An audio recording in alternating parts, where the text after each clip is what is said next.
Welcome back. Before we went for that break, we're having Mr. Udefi Raymond Honora discussing the essence of good governance and then looking at leadership as one of the major pivotal for good governance. And just last week, before I think last week Saturday, they had to launch out their book for we to be able to have access to it. The public to have access to it. And going through that book, you see so many articles written by so many persons, well-researched work. And, definitely when really well-researched work, you definitely have something to take home when it comes to issue of leadership and perspectives in leadership and security in Nigeria. And as I earlier told you, they have volume 1 and 2. And the number to call to get this is 080-3560-3604. You call Mr. Udefi Raymond for this, 080-3560-3604. And then, so when we talk about leadership now, we have someone else who can give us his perspectives about what leadership should entail in Nigeria in person of Mr. Rotimi Sadiku, who is here in the studio this morning. Mr. Rotimi, good morning and welcome to the program. Good morning. Thank you very much. It's nice having you this morning because we've heard so much about your expertise when it comes to the issue of leadership. Now, when you look at Nigeria the way it is now, most especially at this point where we have to decide who takes the mantle from the present president and then moving forward to make a better nation, what should we be looking out for? Or what should we be looking at the candidates as they unveil the kind of leadership that we need to continue from where the president is going to stop? Okay. Thank you very much, the moderator. My perspective on that, I'm part of the contributors to this book. And my whole focal point was on grassroots democracy and the capacity of that to influence change in the system. So I'm of the opinion that we need to open the space for leadership recruitment. Our leadership recruitment strategy has not been good enough. It's not been good enough. We have so many people outside the catchment area for leadership. There are a lot of people who think they are educated and they think they are far above being a councillor or a local government chairman, and the system does not accommodate them. So I looked at it from the perspective that we could rework the system, especially at the grassroots level. So I looked at expanding the system to accommodate more persons who can be groomed. Because the essence of the local government, apart from what we see today, most of the functions, they have abdicated the functions. And if you watch the TV yesterday, you will see part of what happened, NLC. Yes. They went to the National Assembly to protest that local government autonomy should be endorsed by the National Assembly. And they concluded that they will go around the states and also continue in that direction. So at that level is when we can mentor and recruit a lot of persons. I am of the opinion that the strategy must change. My work, I recommended the parliamentary structure arrangements. It's possible to incorporate it to this system. Currently, it's ongoing in Osun State, where you have a parliamentary system for local government. I will expatiate what that gives you.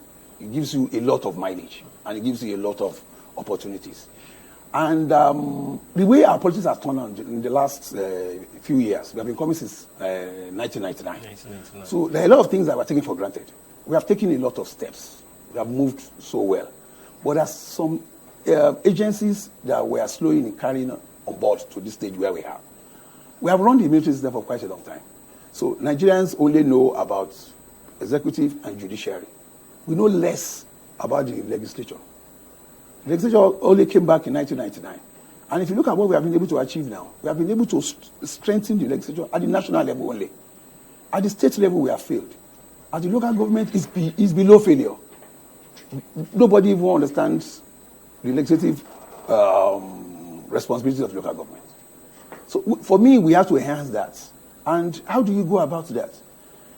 I am of the opinion that in opening up the space, I realized from my work that it's easier to win election at the local level than at the mega level, which is bigger level states and federal. Because our politics has turned out to be money politics. We don't want to deceive ourselves. At the local level, which at the councillor level, it's easier to get anybody to win just by family name, just by integrity. People know you within the community. You could go around. Some wards, most local government have minimum of 10 wards in Nigeria today. Some wards, that's about 50 streets, max.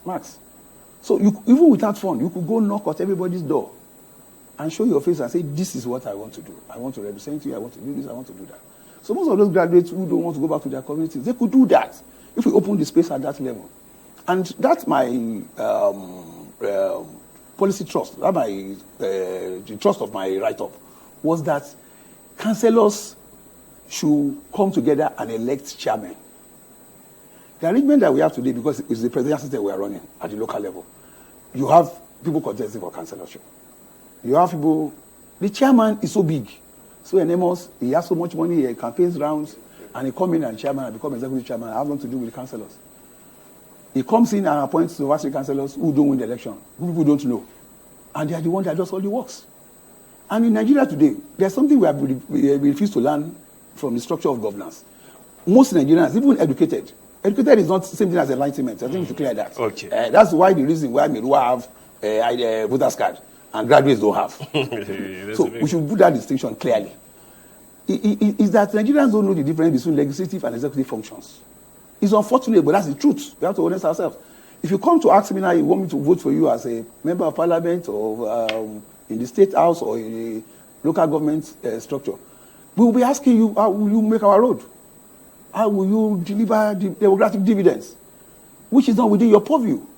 The National Assembly can only make good laws and ensure that those laws were obeyed and they are able to follow up on the executive promises done. They don't have the powers to do roads, to do houses, to do streets. They don't. But Nigerians don't understand that. Nigerians think that once we vote for you, you should be able to deliver on those things. That's the reason why we have constituency projects only in Nigeria. We have to, when Obasanjo at that time, had to introduce constituency projects and put it under the control of the legislature. Because the electorate don't understand. That you go there, a talk shop, you go and talk, and you come back and say you are represented us. We cannot understand how I call it, we cannot understand the dynamics of making good laws and having good society. So on that note, I'm of the opinion that those parliamentarians are the ones that will end up being the councillors in charge of all those functions in local government. So now, you've raised a very big question here, and then it tells us how disconnected we are as a society, because when you say that the councillors should come out at the end of the day to determine who leads them at the local government level, it still boils down to the kind of election we practice in Nigeria, because everybody definitely wants to have a say at a particular point in time. But now, getting it right at the local level, what should be the major key points for one to see himself saying that, okay, I'm ready, let me go and contest as a councillor, let me go and contest as a local government chairman, and then how can they make the system effective? Even if you are a councillor, when you know that, yes, there's issue of funds not being available, unlike the FCC. If you go to so many other states, they don't really have the funds that are needed for them to carry out their activities as enshrined in the Constitution. So how can they make leadership at the local level, looking at the councillorship issue now, how can they make it effective when the funds are no longer there? But you see, there's no local government in Nigeria can say you don't have funds. You can say you don't have enough funds to deliver. At the presidency, there's a Ministry of States and Local Governments. They also appropriate funds. All the local governments are being given money at the end of every month. If you are privileged to see these details from Ministry of Finance, you'll be shocked of how much goes to this local government. But because they don't have this autonomy, the states and local government account JAC committee, the state government takes advantage of that. And they don't deliver what is needed to the local government. But you see, my recipe is that because the governor is so strong, so big, he could influence who becomes local government chairman. But I tell you, he cannot influence who becomes a councillor. You see, if you really want to know how popular you are or how you think effective you think you are, go and contest as a local community. You'll be shocked. And now with Beavers, that results can be counted and delivered. The challenge we have always have is that between the voting centers and the counting centers, what happens? But now, it's obvious that what is counted is what is delivered. At the local level, you will see your results quite a way there. Unfortunately, we can't go back to option A7, option A4, which was direct. People queue up and you count the numbers. In fact, you go home. The moment you see your queue is short, you just go home. But there's no point staying there. You have lost. You see the result right away. But even now, with the words, The polling booths are not, at times, are less than 50. So without so much fun, you get people to monitor what happens at those polling booths, and they count before everybody. And that's the result. See, it's at the local level. That's why that system IBB introduced was one of the best systems we ever had. And I always credit IBB. A lot of people, Nigerians, don't really always want to go back to look at what things are. Because one of the problems we have, apart from electoral issues of how leadership emerge. Leadership emerge in Nigeria, let's say popular vote. You are popular, you win an election. It does not mean you have the capacity. You can be popular and lack capacity. We have seen a lot of that playing out in Nigeria today. People are so popular, people like them. You don't have to like leaders. That's one thing people don't always understand. You don't have to like leaders. But African culture has a way to bring our mind back and then say, okay, no, this person will like him. You don't need to like leaders. You don't need to. I was somewhere and somebody was discussing and I just make a joke. And I said, look at Cardinal, for instance. I'm not really a fan of Malam. But the Cardinal people think Malam don't like them. And Malam think those people don't like him too. What Malam in that aspect? Malam Verify. Okay, Verify. The Cardinal people think that he doesn't like them. And Malam feel that people also don't like him. But he's delivering. Those are the issues. He's delivering. He has the ability to set objectives and deliver. So, and the people are seeing the delivery now. So now, should I tie that to what Mr. Udefi Raymond said when he was talking about the issue of disruptive leadership? Yes. Because that was the point I was trying to get to him. Okay, yes, it's not disruptive, it's disruptive. Disruptive, yeah, that's what I'm saying. It's a new normal. It's everywhere. That's where we find ourselves now. Look at what happened during COVID. We had no choice to do Zoom, we have to learn how to use computer again. But this age that we have is a disruptive age. A lot of things are changing and changing very fast. So we need to wake up to it. Like Raymond said, the election in Plateau 2 days ago, somebody said it's an election. PRP, a unknown party, was second, close to PDP. That was less than 2,000 vote margin. And APC was third. So it means that the capacity to do that exists in Nigeria. So some candidates are going to come out, they're going to be very popular, and they're going to win election. That's one of the challenges you are going to have. But IBB set up a Center for Democratic Studies in Buhari then, headed by Professor Omolui. In 1990, I was electoral officer in Abuja here. 1991, that election. That, what do you call it? That was Abiola's election. No, 1991 okay, 91. was a election, a local government election on non-party basis in Abuja. So I was a copper. Okay. So I was, in fact, FCD, that's FCD secretariat. I was the electoral officer in charge of that point as a copper. And the man came there, was an option A4. So Ibu came 12:01, they want to join the queue. I refused. When he came, they reported to him. He said, yes, I was right. The rules was clear. 12 o'clock everywhere in Nigeria, and result is declared. So that was what we did. But see, the point was that structure, we have abandoned it. The structure was that after you have won election, they take you there. You now learn the rudiments of governance. How do you run the office? We don't have that in our system today. You can be popular today, you go home, you become members of reps or any other position, and you go and report there. But then if you look at what happened during after the 2019 election, or even after the 2015 election, and then when President Muhammad Buhari won his election, and then it took him some months before he could dole out the names of the ministers. And then even after the ministers went for the screening, they were taken to a particular forum or fora for them to be trained before they assume full responsibility of their ministries. So could that be what you are saying with respect to what I be? It's what I'm recommending, yes. Yes. You can be popular, you can have structure, people can trust you, they can appoint you a minister, but it does not mean you know what happens at the ministry. It does not say so. Look at the house today. There are people in that house for 4 years, they will be learning. They will be following up on what they are doing. They don't understand the parliamentary procedure. It's a long and tortuous journey. So are you encouraging the fact that even at the legislative structure now, that's in National Assembly, for instance, are you also giving us an idea that, okay, in the future, we should always see that we don't change our reps on time? Because some people are advocating that these reps should stay for more than a tenure, because it takes them time to stabilize themselves, and then they know the rudiment of what they need to do. For parliamentary system all over the world, even presidential, the parliament is always respected. People stay too long there. Because it's not, our own structure is that we expect them to dispense political patronage to us. That's why we want to always change them. But the more time they stay there, they get more enmeshed in the system, they get more organized. Look at the two leaders we have today. The Speaker and the Senate President. They are two of the longest-serving people in the Assembly. And look at how they are handling the place. So, but you don't just bring... That's why the Assembly all over the world has a culture. New members can contest to be heard. But then how effective is it when it comes to the local government, where we have councillors also having assembly, but you don't see that effectiveness in it, in terms of leadership, and then in terms of how they carry out their activities? And you know, now we do have this issue of councillors having their legislative arms. So how effective is that? Because they don't meet. The chairman does not allow them to meet. The chairman does not see them as part of the governance. Is that bad? You understand what I'm trying to say? Is that bad? So that's what I'm recommending. A first among equals, first primus inter pares. That's what parliamentary democracy preaches. The chairman will emerge from the councillors. There are 10. They are mostly 10. They vote within themselves. One becomes chairman, one becomes vice chairman. One becomes speaker. You have the 7. They head health, works, environment, and thereabout. They are head. So they are performing 2 roles, executive and legislative functions. So, and because they are first among equals, this man cannot be different. They just need to gather together, 5 or 6 people. They vote, and this man comes down, and that man gets there. It's as simple as that. There's no executive chairman who is that powerful. It does not arise.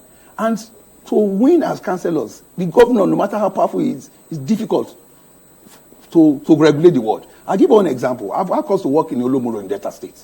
It's the only community in Nigeria that I know that the oldest man is the king of that community. You can go and read about it. He's the oldest man, and they organize it effectively. They are in Delta states. They are Isoko by tribe. Presidential election, they don't vote. State government election, they don't bother themselves. They say they cannot influence it. They are too small. They are minorities. Isokos are just 2 local government in Nigeria. Isoko North, Isoko South. Those are the only 2 local government they have. So they can say they cannot influence anything. But when it comes to councillors, the governor of Delta State cannot tell them who becomes the councillor. Because everybody comes out and they sit there and they count the votes and they declare it today. Unlike what we have in the FCT, where we have the area council elections. Yes, unlike what we have in the FCT election. But in FCT, we are not showing enough drive. Because FCT is a disconnect system, as far as I'm concerned. Because you have the 6 area councils, you don't have a representative house. We have challenges in Kuje now, we can only take it to the local government Kuje. We can't take it beyond that. The minister is isolated. It's president's representative, and that's all. So the issue of mayoralty in Abuja has not been implemented. So Abuja is a disconnected structure as far as I'm concerned. We don't have a house. So somebody from Kubwa will come there, somebody from Kagini will come here and bring the issues to... So for FCT, for me, like I said, is a disconnected structure until we are able to balance it. But the area councils are the ones that are closer to us. But most of us don't know the councillors. It's that bad. It's like people who live in town. It's not their business. I live in Kuje, is my business. I have privilege of knowing the past, maybe 6 local government chairmen and a couple of other executives. I know them directly, I interface with them. Because I live in a rural community where they are important. What they do and what they don't do is important. But you that live in FCT, they are not important to you because you have a suprastructure, federal government, who takes care of your refuse, who takes care of other things, roads, maintenance, thereabout. But at the local level, we at that community, we are interested and we are participating. Let us not delve much into one of the major politics that is coming to 2023. But then the question of leadership still is very, very important. And not taking political point of view now. Just what it should be. And then the kind of leaders that we should have when it comes to 2023 election. What should Nigerians look forward to? And then how should they prepare their mind to say, if you give us this candidate, this is who we are going to vote. If you give us this candidate, this is who we are not going to vote. And then we need a candidate that can come out and say, look, I'm not a regional person. I'm not a southern or a northern person. I want to lead Nigeria. What should we look out for? What are the characteristics that we should look out for? You see, one thing that Nigerians, we don't want to face, part of the people, I'm an optimist. We have re-rolled ourselves into a structure of 2-party system, PDP and APC. Is whoever they turn out, we are going to choose from. Don't let's have any wild good chase. It's a fait accompli thing. The 2 parties are going to determine our fate when it comes to presidency. So we can only employ them that they should look well within themselves. I was privileged to listen to Ogunle, former minister for Works and Housing in Lagos. He was on one of the TV programs. And he was direct that the issue of who emerges as candidate is not the business of all of us. It's the business of only them party men. And that is the truth. Let's be honest with ourselves. The leaders, the next president will emerge from the parties. PDP, APC. Our role is to choose one of the two devils. It's the honest truth. Even with the coming out of the third force. There's no third force that can match within this short time the presidential level. I never say at grassroots level, at other levels. It's easy. You can do that. But the third force at the national level, for Nigeria is a big deal. Nigerians don't... See, one of the problems we have is that we don't teach much of Nigerian history. Most Nigerians don't understand where we're coming from, the structure we have, our level of patriotism is low. So you need to know how big Nigeria is. Most people don't know how big Nigeria is. So what kind of system can deliver you to get to every part of Nigeria? Even Buhari as president, the best he could do is to go to 36 states. Spend hours in each of the states. That's all you have to do. Within 150 days of campaign. How much can you do? You can't get to the local governments. You can't get to the communities. So you have people who must be established to work for you there. And that's why we have, those two parties are the only ones. I would have, unfortunately, we are running out of time. And but then still, this question still keeps knocking me when it comes to the issue of leadership in Nigeria. Some persons have argued that the problem we are having is not even at the presidential election or who leads Nigeria. That the problem we are also having that is very, very critical, and you've mentioned the issue of devaluation of our local government system. The governors, do you share the same idea? Because they are also one of the critical stakeholders in Nigeria. Yes, I am an apologist of that perspective in leadership. The problem we have, I agree that initially I talk about the National Assembly as being a structure that has been stabilized. We don't have so much problem at the national level, as far as I'm concerned. The challenges we have is at the local level, grassroots level, and then at the state level. But see, if Nigeria can show just 10% of the interest we show at governance at federal level, the states will change. The states will change. Our privilege of working across states, and our privilege of working across local governments, the kind of job I do. So I go to rural communities, I go to states, and I feel the pulse of how things are done, and I realize that what a good leader can do in those local communities. If we could get those iotas of that going on at the same time across, there will be a lot of changes. Look at what has happened in Borno in the last 2 or 3 years.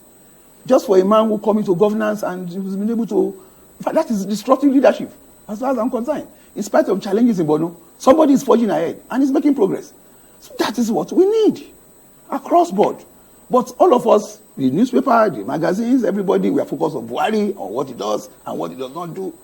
If we put 10% of that to any state, there will be changes across this country. Thank you so much, Mr. Rotimi Sadiq, an advocate of good governance, and trying as much as possible to enlighten us more when it comes to the issue of leadership at the national and the state level. But then, this is how far we can go. We would have loved to continue the conversation, and as we know, we'll always keep to time. My name is Isadu. Have a wonderful day, and stay blessed while bringing another edition of it tomorrow.